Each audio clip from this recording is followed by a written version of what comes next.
ईश्वर जैने घर लगैया पहला जन्म ले ली इंदरपुर कबलास, दूसरा जन्म ले ली धौलागिर बंगाल, परंतु बाबूजी के नाम राजा रतन सिंह। उनके जांगी पैदा ले ली 4 बालक, जैने बार भैया के नाम आरब सिंह, छोट भैया के नाम गौरव सिंह, हमरे नाम लगैया सुगिया, हमरा से छोट बहन के नाम लगे सुगेश्वरी। 36 बरिस के उमेर बीत गए धौलागिर बंगाल ने, हमरा बारे ने दोनों चंडालवा ने सोचल के 12 बरिस के उमेर हमरा बहन के बीत रहल है, फिर भी नहीं दोनों चंडालवा बुझैया।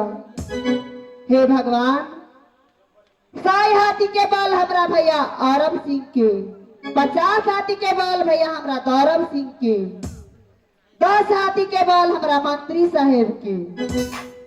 नित दिन दोनों बहन भोला बाबा के पूजा करे छलिया। भोला बाबा से वरदान मांगने छी, जब और दिया तो दक्षिण शहर वाला, सासू दिया सती सुने ना, ननद दिया सती अगर में। नित दिन दोनों बहन पूजा करे छी, कहिया हमरा बाबा मन के पूरा करते नहीं करते। लिया समय जा रहे थे अपना महल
बहन।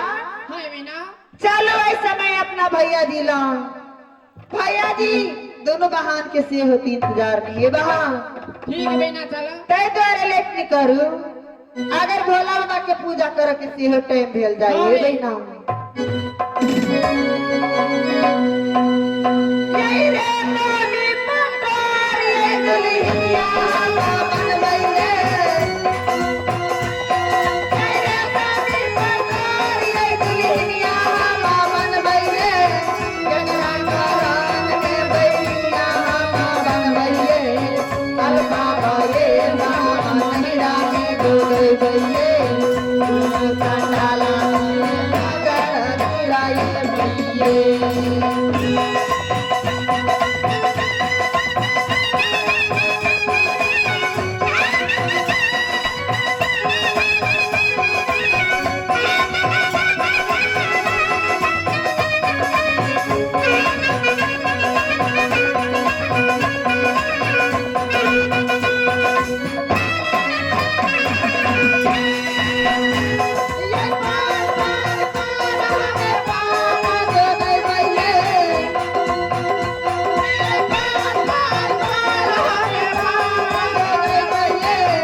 सहे लिया समय हम जा रहे थे अपना महल में सारा दिल के बात अहाँ के सुनने जा रहे थे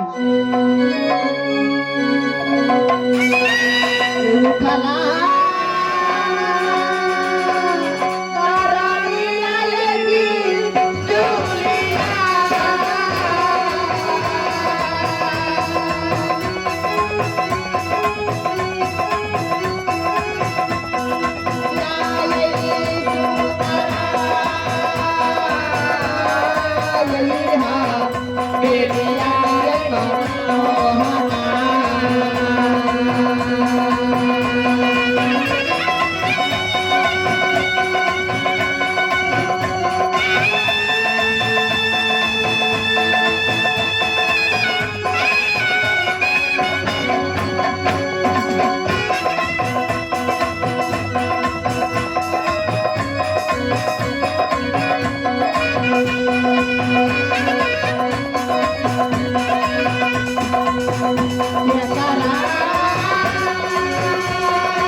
ईश्वर जय में घरे हेमपुर शहर, परंतु बाबूजी के नाम राजा हेमंत चांद, माँ के नाम सती मीनावती। परमात्मा दोसर न तेसर एक लड़की ले लो, जैमे बाबूजी नाम देलो सती हेमंती। सासुर दक्षिण शहर, ससुर के नाम राजा टोरर मार, सासू जी के नाम है सती सुनैना। परमात्मा जाय दिन से स्वामीनाथ गौना करा कर ले लो, ताई दिन से ने स्वामीनाथ के कभी भैर नहीं देखला, ने स्वामी साथ कभी भैर मुंह बजला। ताई चलते माए अपना महल में नाराज है कि जाय दिन से कन्या अपना महल में एलो, ताई दिन से हमरा बेटा के चैन नहीं बीत दे। हे भगवान, हमरा में कौन गलती, एक समय की गलती, दूसर स्वामीनाथ में गलती। फिर माए सुनैना कहलन, हे कन्या जब तक हमरा बेटा के नहीं महल में लेवा, तब तक ये महल में तोरा रहना है मुश्किल। हे भगवान, इनको नागरी में जाओ, इनको शहर में जाओ, कहाँ जाओ। फिर माँ सुनैना कतबो मारता, कतबो बात कहता, चरण की सेवा नहीं छोड़ा। माँ सुनैना एक बार नहीं मारता तो बुझा अपना बदन पर फूल के बरसा बरिस हो रही। माँ सुनैना एक बात कहता तो बुझा अपना बदन पर अमृत के बरसा बरिस रही। जय महल में मैं रहता, जय महल में बुआ अगर में रहता, साथ में नगरी समाज रहता, उनका सेवा बजाय, ताई से दुनिया में कल्याण हाथ, ताई से दुनिया में भवसागर नदी पार उतरा, लिए माँ के महल में जा रहा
रे